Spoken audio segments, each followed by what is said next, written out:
بسم الله الرحمن الرحيم الحمد لله الذي خلق السماوات والأرض وجعل الظلمات والنور ثم الذين كفروا بربهم يعدلون هو الذي خلقكم من طين ثم قضى أجلا وأجل مسمى عنده ثم أنتم تمترون وهو الله في السماوات وفي الأرض يعلم سركم وجهركم ويعلم ما تكسبون وما تأتيهم من آية من آيات ربهم إلا كانوا عنها معرضين فقد كذبوا بالحق لما جاءهم فسوف يأتيهم أنباء ما كانوا به يستهزئون ألم يروا كما أهلكنا من قبلهم من قرن مكناهم في الأرض ما لم نمكن لكم وأرسلنا السماء عليهم مدرارا وجعلنا الأنهار تجري من تحتهم فأهلكناهم بذنوبهم وأنشأنا من بعدهم قرننا آخرين ولو نزلنا عليك كتابا في قرطاس فلمسوه بأيديهم لقال الذين كفروا إن هذا إلا سحر مبين وقالوا لولا أنزل عليه ملك ولو أنزلنا ملكا لقضي الأمر ثم لا ينظرون ولو جعلناه ملكا لجعلناه رجلا وللبسنا عليهم ما يلبسون ولقد استهزئ برسل من قبلك فحاق بالذين سخروا منهم ما كانوا به يستهزئون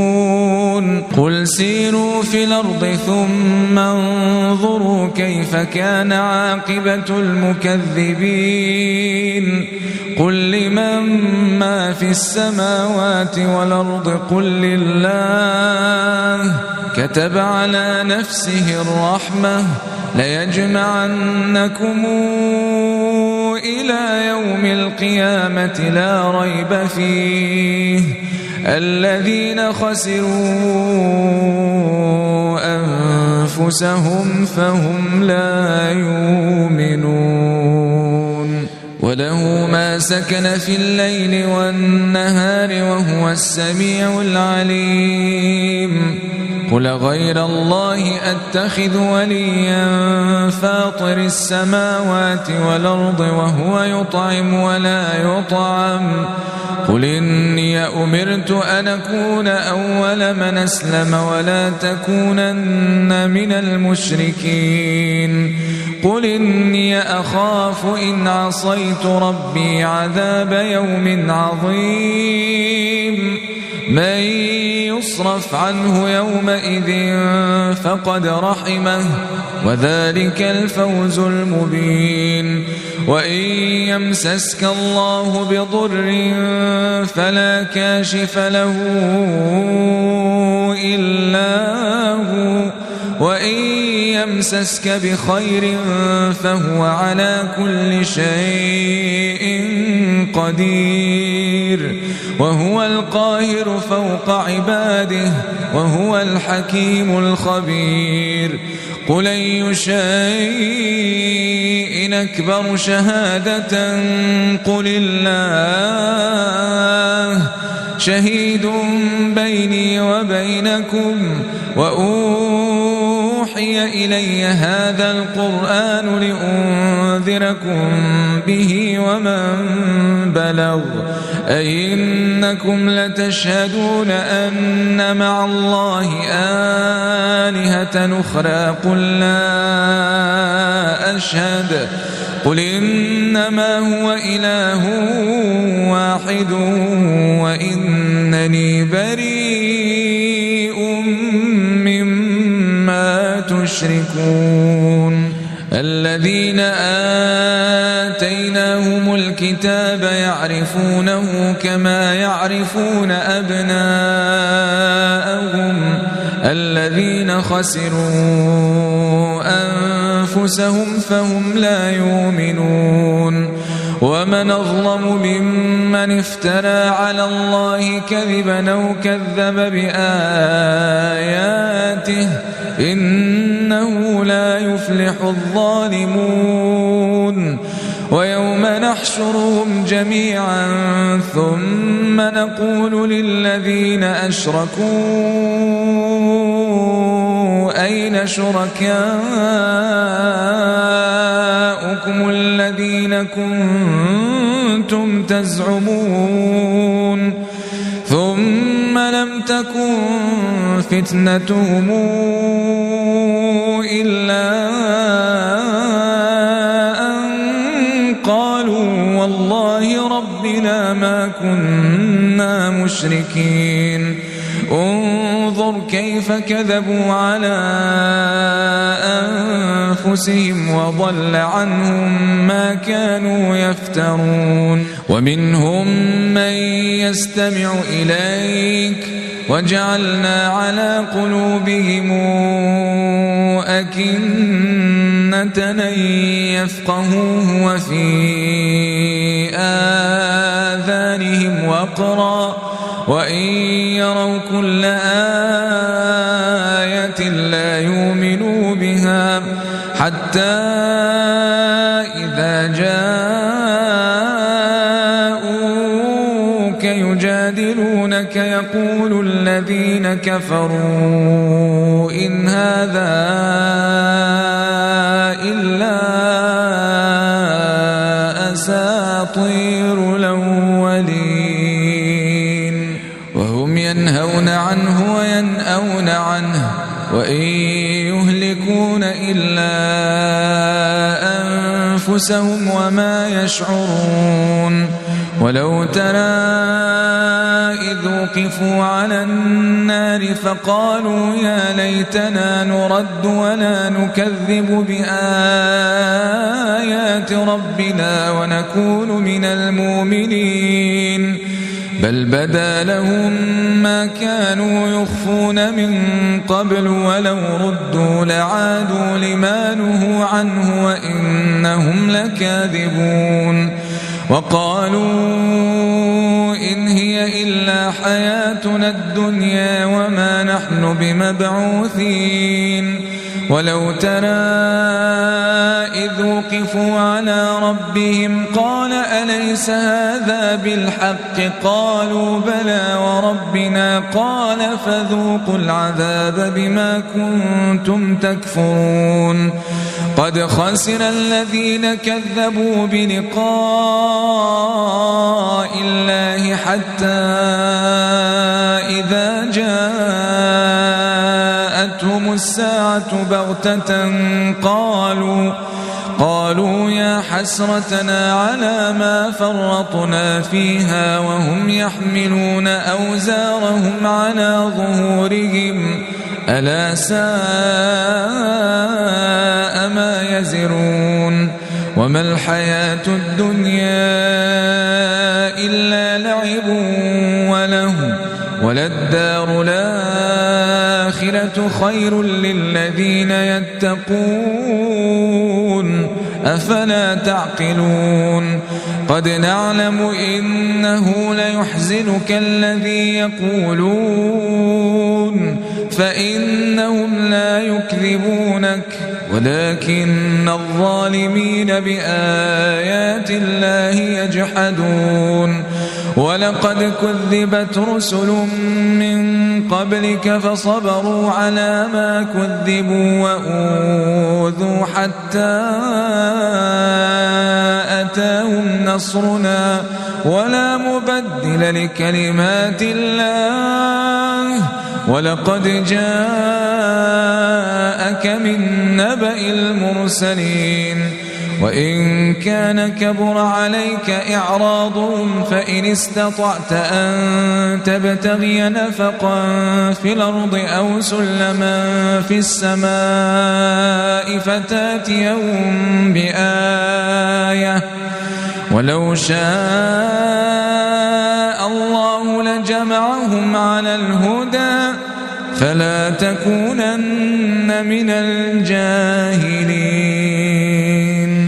إنما يستجيب الذين يسمعون والموتى يبعثهم الله ثم إليه يرجعون وقالوا لولا نزل عليه آية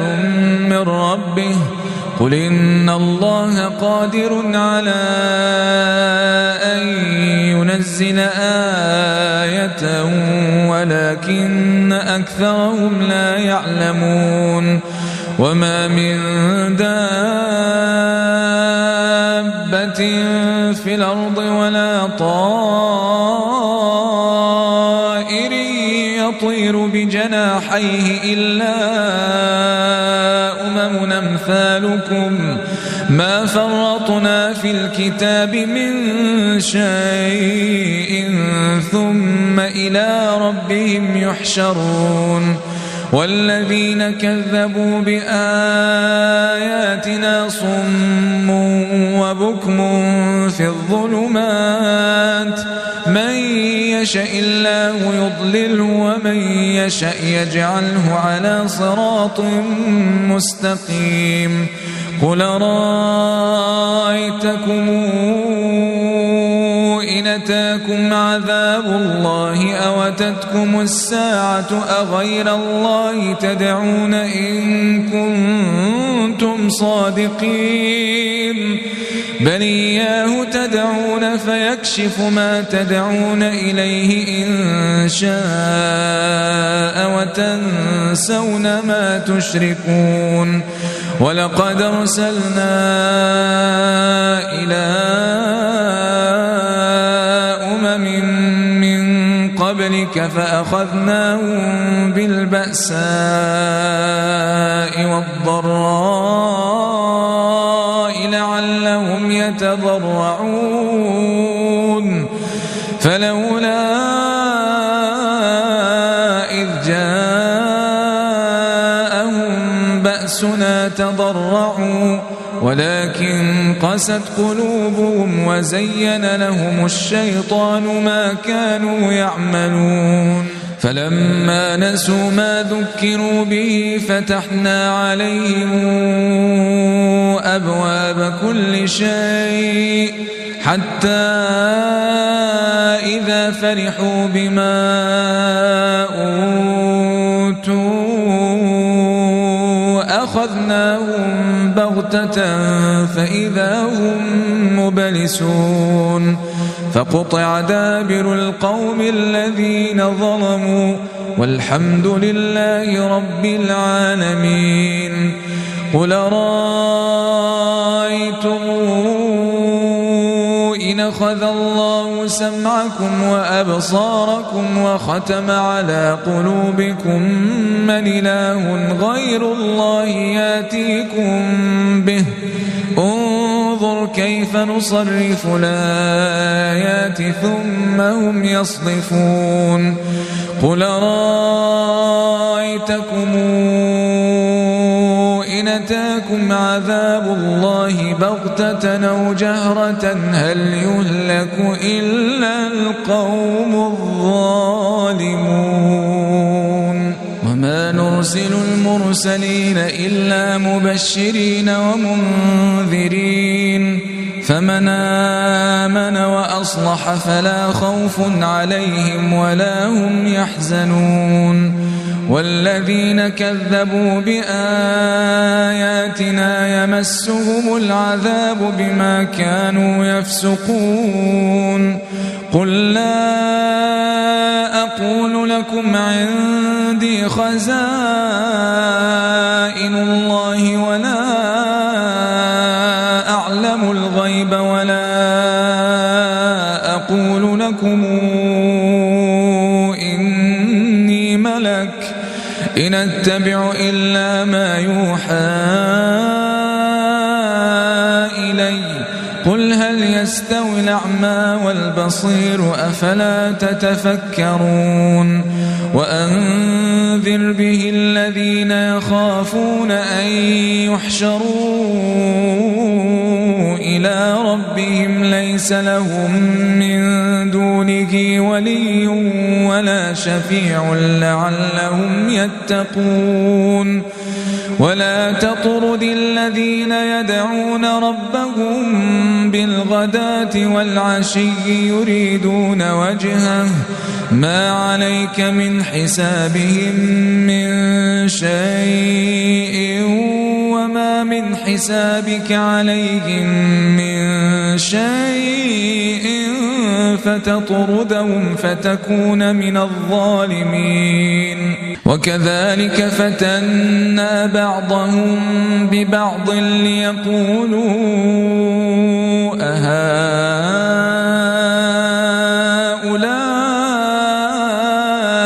من الله عليهم من بيننا أليس الله بأعلم بالشاكرين وإذا جاءك الذين يؤمنون بآياتنا فقل سلام عليكم كتب ربكم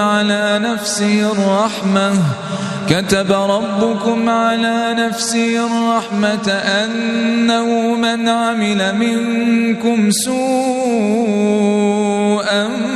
بجهالة ثم تاب من بعده وأصلح فإنه غفور رحيم وكذلك نفصل الآيات ولتستبين سبيل المجرمين قل إني نهيت أن أعبد الذين تدعون من دون الله قل لا أتبع أهواءكم قد ضللت إذا وما أنا من المهتدين قل إني على بينة من ربي وكذبتم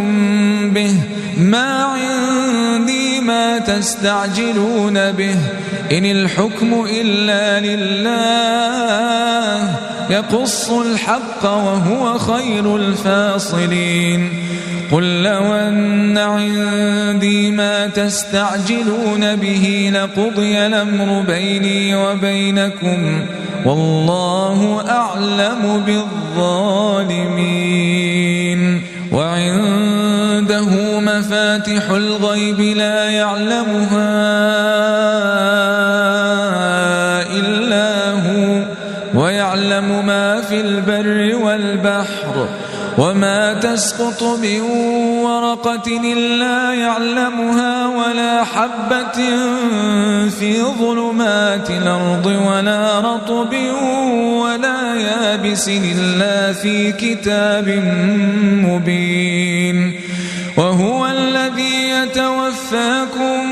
بالليل ويعلم ما جرحتم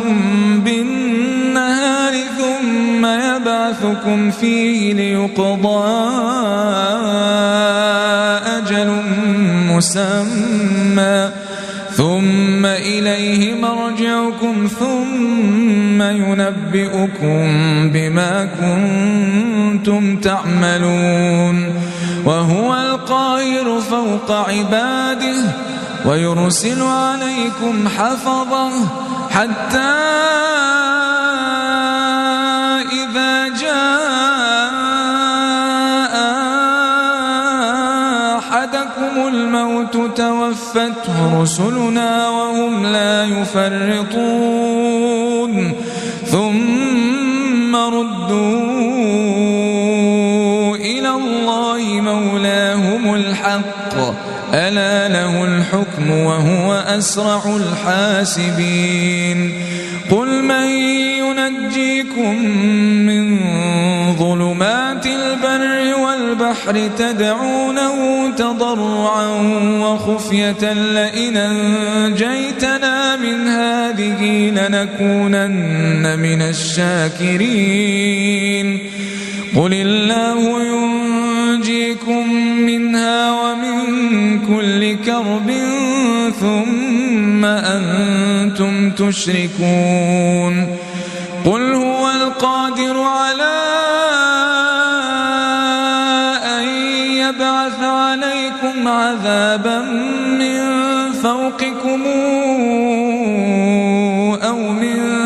تحت أرجلكم أو يلبسكم شيعا ويذيق بعضكم بأس بعض انظر كيف نصرف الآيات لعلهم يفقهون وكذب به قومك وهو الحق قل لست عليكم بوكيل لكل نبأ مستقر وسوف تعلمون وإذا رأيت الذين يخوضون في آياتنا فأعرض عنهم حتى يخوضوا في حديث غيره وإما ينسينك الشيطان فلا تقعد بعد الذكرى مع القوم الظالمين وما على الذين يتقون من حسابهم من شيء ولكن ذكرى لعلهم يتقون وذر الذين اتخذوا دينهم لعبا ولهوا وغرتهم الحياة الدنيا وذكر به أن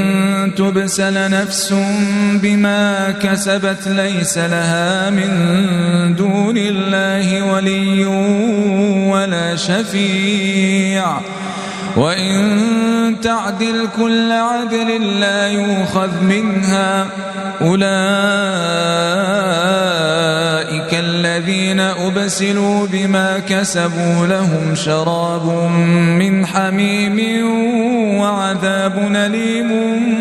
بما كانوا يكفرون قل ندعو من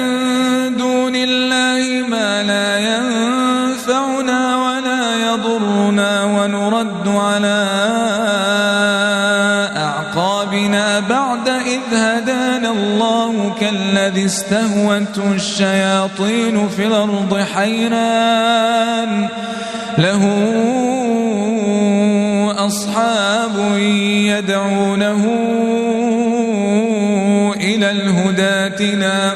قل إن هدى الله هو الهدى وأمرنا لنسلم لرب العالمين وأن أقيموا الصلاة واتقوه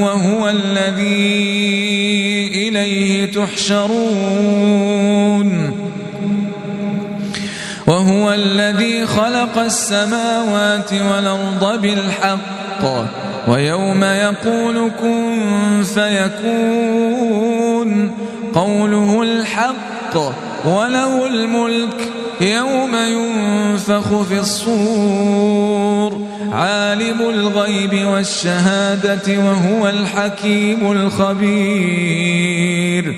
وإذ قال إبراهيم لأبيه آزر أتتخذ أصنامنا آلهة إني أراك وقومك في ضلال مبين وكذلك نري إبراهيم ملكوت السماوات والأرض وليكون من الموقنين فلما جن عليه الليل رأى كوكبا قال هذا ربي فلما أفل قال لا أحب الآفلين فلما رأى القمر بازغا قال هذا ربي فلما أفل قال لئن لم يهدني ربي لأكونن من القوم الضالين فلما رأى الشمس بازغة قال هذا ربي هذا أكبر فلما أفلت قال يا قوم إني بريء مما تشركون إني وجهت وجهي للذي فطر السماوات والأرض حنيفا وما أنا من المشركين وحاجه قومه قال أتحاجوني في الله وقد هدان ولا أخاف ما تشركون به إلا أن يشاء ربي شيئا وسع ربي كل شيء علما أفلا تتذكرون وكيف أخاف ما أشركتم ولا تخافون أنكم أشركتم بالله ما لم ينزل به عليكم سلطانا فأي الفريقين أحق بالأمن إن كنتم تعلمون الذين آمنوا ولم يلبسوا إيمانهم بظلم أولئك لهم الأمن وهم مهتدون وتلك حجتنا آتيناها إبراهيم على قومه نرفع درجات من نشاء إن ربك حكيم عليم ووهبنا له إسحاق ويعقوب كلا هدينا ونوحا هدينا من قبل ومن ذريته داود وسليمان وأيوب ويوسف وموسى وهارون وكذلك نجزي المحسنين وزكريا ويحيى وعيسى وإلياس كل من الصالحين وإسماعيل واليسع ويونس ولوطا وكلا فضلنا على العالمين ومن آبائهم وذرياتهم وإخوانهم واجتبيناهم وهديناهم إلى صراط مستقيم ذلك هدى الله يهدي به من يشاء من عباده ولو أشركوا لحبط عنهم ما كانوا يعملون أولئك الذين آتيناهم الكتاب والحكم والنبوءة فإن يكفر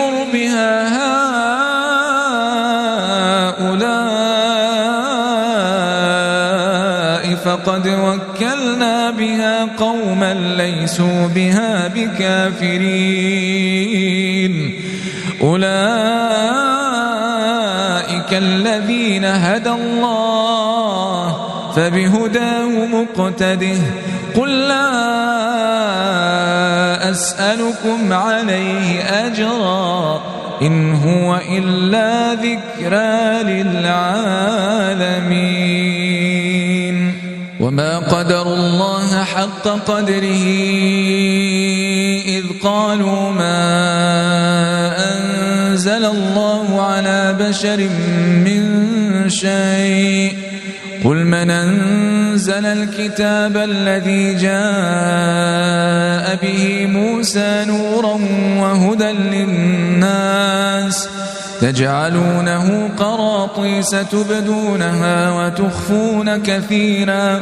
وعلمتم ما لم تعلموا أنتم ولا آباؤكم قل الله ثم ذرهم في خوضهم يلعبون وهذا كتاب أنزلناه مبارك مصدق الذي بين يديه ولتنذر أم القرى ومن حولها والذين يؤمنون بالآخرة يؤمنون به وهم على صلاتهم يحافظون ومن أظلم ممن افترى على الله كذبا أو قال أوحي إلي ولم يوحى إليه شيء ومن قال سأنزل مثل ما أنزل الله ولو ترى إذ الظالمون في غمرات الموت والملائكة باسطوا أيديهم أخرجوا أنفسكم اليوم تجزون عذاب الهون بما كنتم تقولون على الله غير الحق وكنتم عن آياته تستكبرون ولقد جئتمونا فرادا كما خلقناكم أول مرة وتركتم ما خولناكم وراء ظهوركم وما نرى معكم شفعاءكم الذين زعمتم أنهم فيكم شركاء لقد تقطع بينكم وضل عنكم ما كنتم تزعمون إن الله فالق الحب والنوى يخرج الحي من الميت ومخرج الميت من الحي ذلكم الله فأنى توفكون فالق الإصباح وجاعل الليل سكنا والشمس والقمر حسبانا ذلك تقدير العزيز العليم وهو الذي جعل لكم النجوم لتهتدوا بها في ظلمات البر والبحر قد فصلنا الآيات لقوم يعلمون وهو الذي أنشأكم من نفس واحدة فمستقر ومستودع قد فصلنا الآيات لقوم يفقهون وهو الذي أنزل من السماء ماء فأخرجنا به نبات كل شيء فأخرجنا منه خضرا نخرج منه حبا متراكبا ومن النخل من طلعها قنوان دانية وجنات من أعناب والزيتون والرمان مشتبها وغير متشابه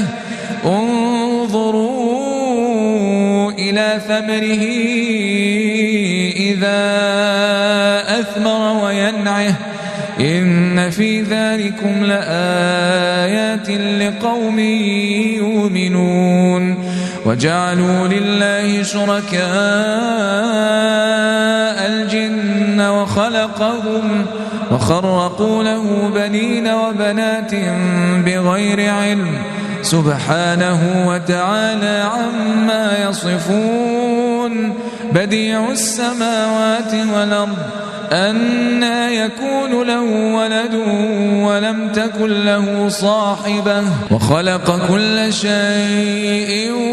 وهو بكل شيء عليم ذلكم الله ربكم لا إله إلا هو خالق كل شيء فاعبدوه وهو على كل شيء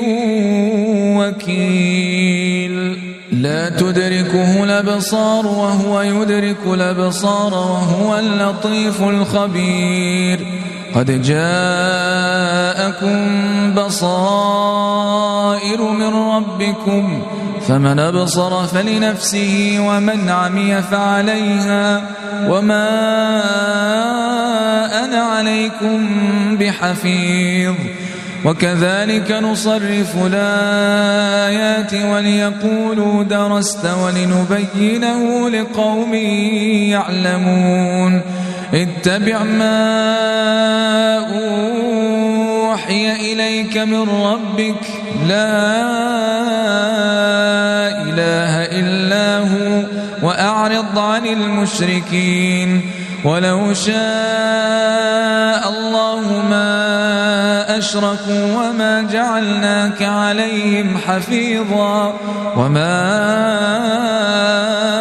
أنت عليهم بوكيل ولا تسبوا الذين يدعون من دون الله فيسبوا الله عدوا بغير علم كذلك زينا لكل أمة عملهم ثم إلى ربهم مرجعهم فينبئهم بما كانوا يعملون وأقسموا بالله جهد أيمانهم لئن جاءتهم آية ليؤمنن بها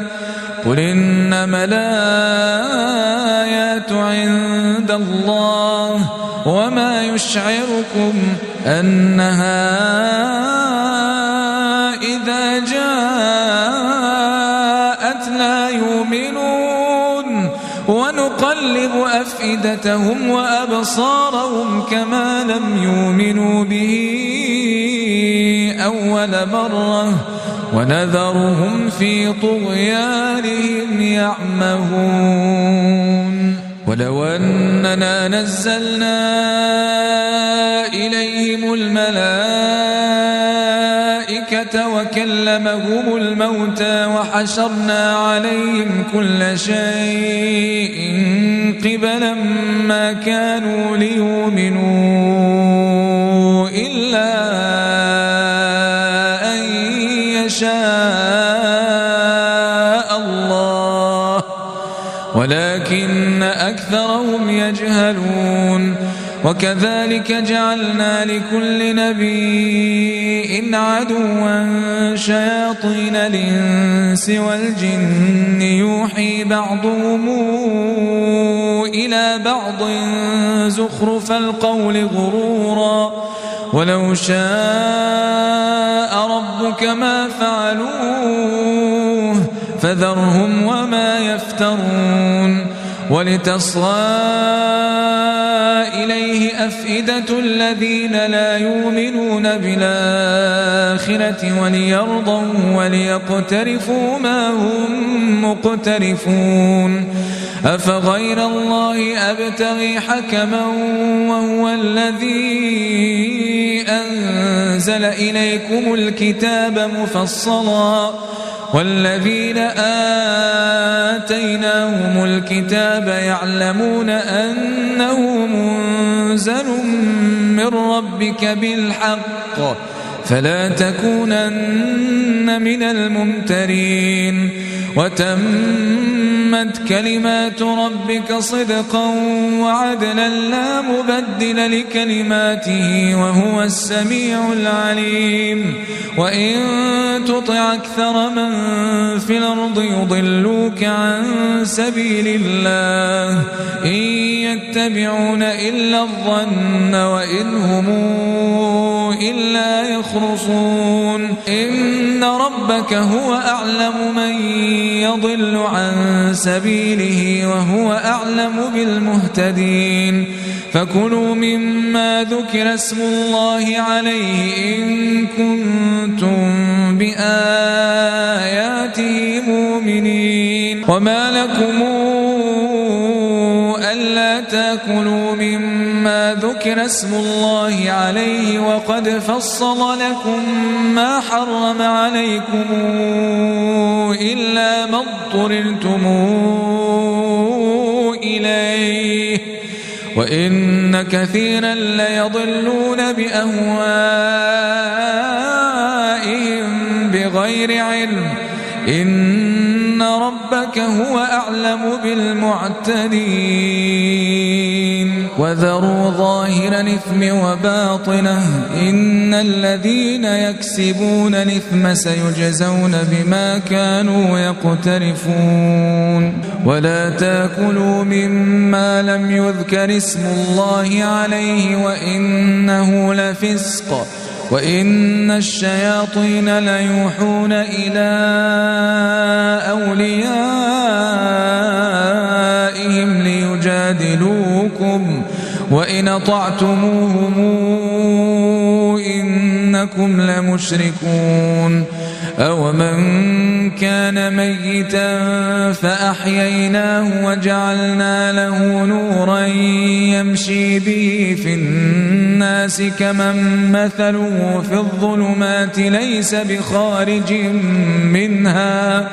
كذلك زين للكافرين ما كانوا يعملون وكذلك جعلنا في كل قرية أكابر مجرميها ليمكروا فيها وما يمكرون إلا بأنفسهم وما يشعرون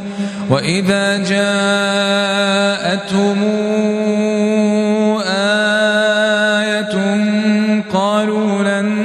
نؤمن حتى نؤتى مثل ما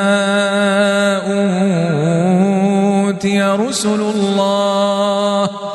الله أعلم حيث يجعل رسالاته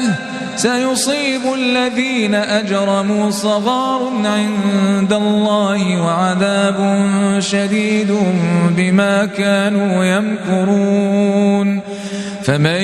يرد الله أن يهديه يشرح صدره للإسلام ومن يرد أن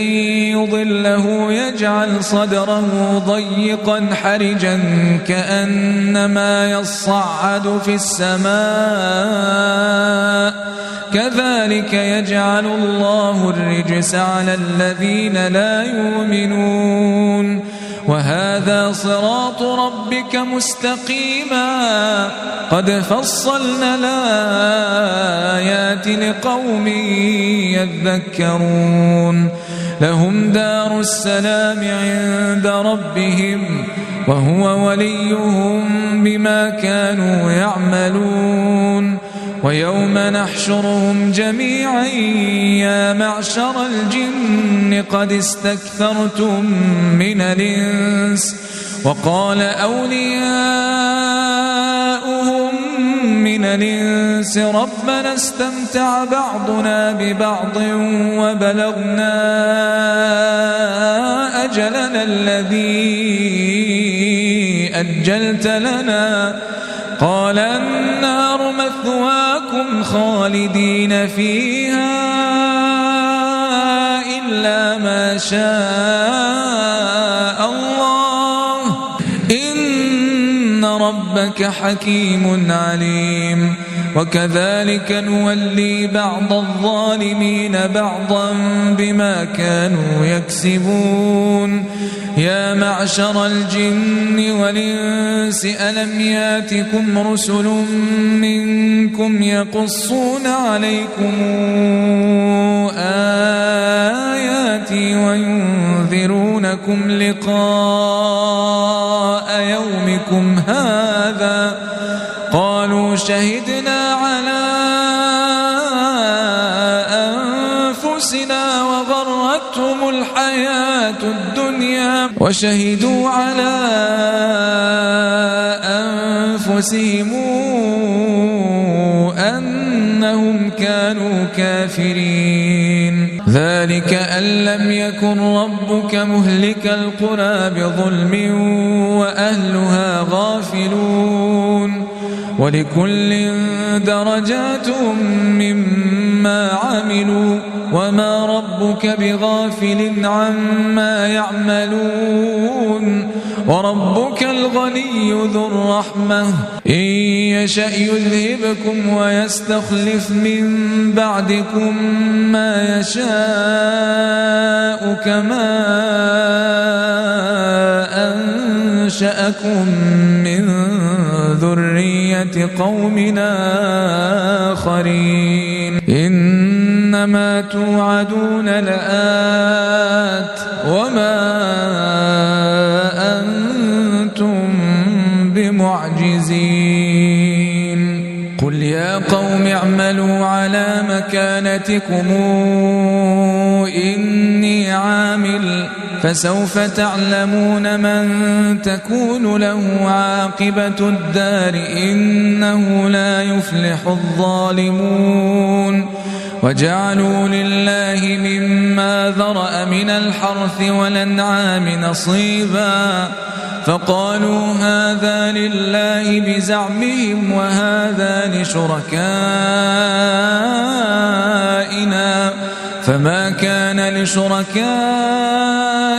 فلا يصل إلى الله وما كان لله فهو يصل إلى شركائهم ساء ما يحكمون وكذلك زين لكثير من المشركين قتل أولادهم شركاؤهم ليردوهم وليلبسوا عليهم دينهم ولو شاء الله ما فعلوه فذرهم وما يفترون وقالوا هذه أنعام وحرث حجر لا يطعمها إلا من نشاء بزعمهم وأنعام حرمت ظهورها وأنعام لا يذكرون اسم الله عليها افتراء عليه سيجزيهم بما كانوا يفترون وقالوا ما في بطون هذه الأنعام خالصة لذكورنا ومحرم على أزواجنا وإن يكن ميتة فهم فيه شركاء سيجزيهم وصفهم إنه حكيم عليم قد خسر الذين قتلوا أولادهم سفها بغير علم وحرموا ما رزقهم الله افتراء على الله قد ضلوا وما كانوا مهتدين وهو الذي أنشأ جنات معروشات وغير معروشات والنخل والزرع مختلفا نكله والزيتون والرمان متشابها وغير متشابه كلوا من ثمره إذا أثمر وآتوا حقه يوم حصاده ولا تسرفوا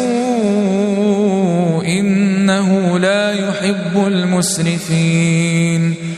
ومن الأنعام حمولة وفرشا كلوا مما رزقكم الله ولا تتبعوا خطوات الشيطان إنه لكم عدو مبين 8 أزواج من الضأن 2 ومن المعز 2 قل الذكرين حرم أم الأنثيين أما اشتملت عليه أرحام الأنثيين نبئوني بعلم إن كنتم صادقين ومن الإبل 2 ومن البقر 2 قل الذكرين حرم أم الأنثيين أما اشتملت عليه أرحام الأنثيين أم كنتم شهداء إذ وصاكم الله بهذا فمن أظلم ممن افترى على الله كذبا ليضل الناس بغير علم إن الله لا يهدي القوم الظالمين قل لا أجد فيما أوحي إلي محرما على طاعم يطعمه إلا أن يكون ميتة أو دما مسفوحا أو لحم خنزير فإنه رجس أو فسقا أهل لغير الله به فمن اضطر غير باغ ولا عاد فإن ربك غفور رحيم وعلى الذين هادوا حرمنا كل ذي ظفر ومن البقر والغنم حرمنا عليهم شحومهما إلا ما حمل ظهورهما أو الحوايا أو ما اختلط بعظم ذلك جزيناهم ببغيهم وإنا لصادقون فإن كذبوك فقل ربكم ذو رحمة واسعة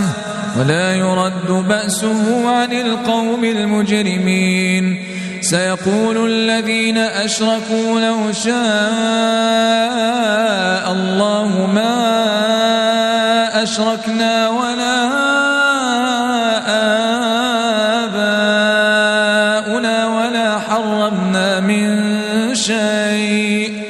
كذلك كذب الذين من قبلهم حتى ذاقوا بأسنا قل هل عندكم من علم فتخرجوه لنا إن تتبعون إلا الظن وإن أنتم إلا تخرصون قل فلله الحجة البالغة فلو شاء لهداكم أجمعين قل هلم شهداءكم الذين يشهدون أن الله حرم هذا فإن شهدوا فلا تشهد معهم ولا تتبع أهواء الذين كذبوا بآياتنا والذين لا يؤمنون بالآخرة وهم بربهم يعدلون قل تعالى واتل ما حرم ربكم عليكم ألا تشركوا به شيئا وبالوالدين إحسانا ولا تقتلوا أولادكم من إملاق نحن نرزقكم وإياهم ولا تقربوا الفواحش ما ظهر منها وما بطن ولا تقتلوا النفس التي حرم الله إلا بالحق ذلكم وصاكم به لعلكم تعقلون ولا تقربوا مال اليتيم إلا بالتي هي أحسن حتى يبلغ أشده وأوفوا الكيل والميزان بالقسط لا نكلف نفسا إلا وسعها وإذا قلتم فاعدلوا ولو كان ذا قربى وبعهد الله أوفوا ذلكم وصاكم به لعلكم تذكرون وأن هذا صراطي مستقيما فاتبعوه ولا تتبعوا السبل فتفرق بكم عن سبيله ذلكم وصاكم به لعلكم تتقون ثم آتينا موسى الكتاب تماما على الذي أحسن وتفصيلا لكل شيء وهدى ورحمة لعلهم بلقاء ربهم يؤمنون وهذا كتاب أنزلناه مبارك فاتبعوه واتقوا لعلكم ترحمون أن تقولوا إنما أنزل الكتاب على طائفتين من قبلنا وإن كنا عن دراستهم لغافلين أو تقولوا لو أنا أنزل علينا الكتاب لكنا أهدى منهم فقد جاءكم بينة من ربكم وهدى ورحمة فمن أظلم ممن كذب بآيات الله وصدف عنها سنجزي الذين يصدفون عن آياتنا سوء العذاب بما كانوا يصدفون هل ينظرون إلا أن تأتيهم الملائكة أو يأتي ربك أو يأتي بعض آيات ربك يوم يأتي بعض آيات ربك لا ينفع نفسا إيمانها لم تكن آمنت من قبل أو كسبت في إيمانها خيرا قل انتظروا إنا منتظرون إن الذين فرقوا دينهم وكانوا شيعا لست منهم في شيء إنما أمرهم إلى الله ثم ينبئهم بما كانوا يفعلون من جاء بالحسنة فله عشر أمثالها ومن جاء بالسيئة فلا يجزى إلا مثلها وهم لا يظلمون قل إنني هداني ربي إلى صراط مستقيم دينا قيما ملة إبراهيم حنيفا وما كان من المشركين قل إن صلاتي ونسكي ومحياي ومماتي لله رب العالمين لا شريك له وبذلك أمرت وأنا أول المسلمين قل غير الله أبغي ربا وهو رب كل شيء ولا تكسب كل نفس إلا عليها ولا تزر وازرة وزر أخرى ثم إلى ربكم مرجعكم فينبئكم بما كنتم فيه تختلفون وهو الذي جعلكم خلائف الأرض ورفع بعضكم فوق بعض درجات ليبلوكم فيما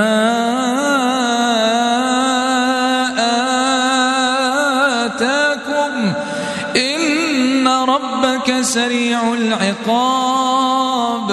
وإنه لغفور رحيم.